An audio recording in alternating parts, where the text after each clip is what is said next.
You was popping with your deep fake video, Rob, with another one.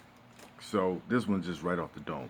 I don't know if you guys pay attention to some of the words I use. Say hello to the little camera back there, anyway. But I use terms like Third Reich. You know, do your research on Third Reich, and you'll understand a lot of this stuff. Uh, the Third Reich was like it was a branch in the Nazi era where they dealt with science and witchcraft and stuff like that. So now, basically, what they did was they went around the world collecting all the sciences and witchcrafts.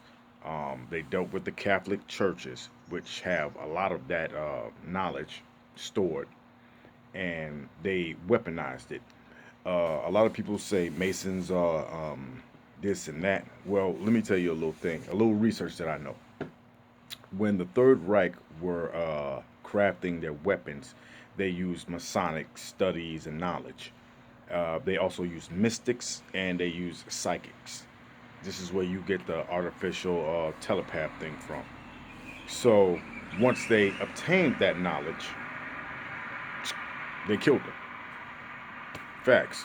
They murdered off a lot of the Masons and this and that. That's why a lot of the secret societies went underground because they wanted to be the only ones with the knowledge. Because if you know the knowledge, then you can, fight the knowledge or actually defeat the knowledge. So they got what they could and they tried to murder them off. This is basically why you have a lot of secret societies and stuff like that, what a lot of people don't understand about gang stalking. So I'm gonna go a little bit deeper with it. You feel me?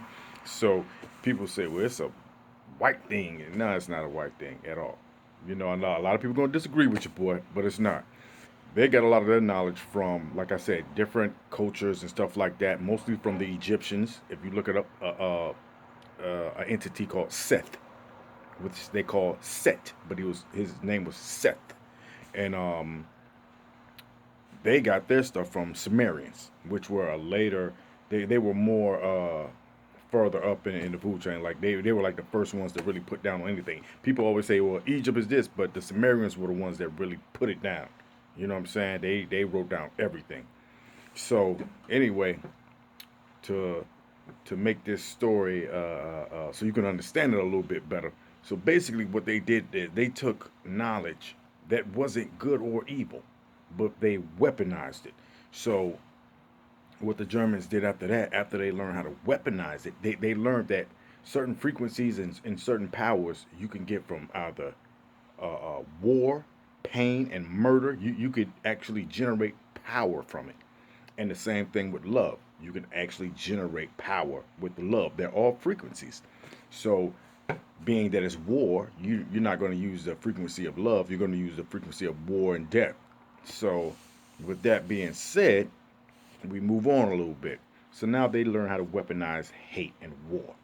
And they can actually copy, mimic this frequency and pass it on to others. So what this is what I'm saying is basically when you read the Bible and stuff like that, you hear about possessions and stuff like that. This is what it was. You call it magic, but it was actually technology. Magic is only things that you can't understand, and then it becomes technology. Don't believe me? Look it up for yourself. It becomes technology. Once you understand it, it's no longer magic. Magic is something that you cannot explain. Once you can explain it, then it becomes technology. And this is what a lot of people are going through. This is what the gang stalkers are going through. Basically, they took this technology and they weaponized it. That's all they did. So they learned how to control large groups of people without them even know they're being controlled. Okay, here's a scenario for you. What makes the perfect slave? A slave that doesn't know he's a slave. That's the perfect slave because he doesn't even know to run or to rebel. And that's the secret to the whole game. He doesn't know to run or to rebel because he doesn't think he's a slave. I mean, you know something's wrong, but you can't quite put your finger on it. And that's the way this works. So I'm just dropping another little gem on you guys. Do the research. Don't believe anything I tell you. Do your research. You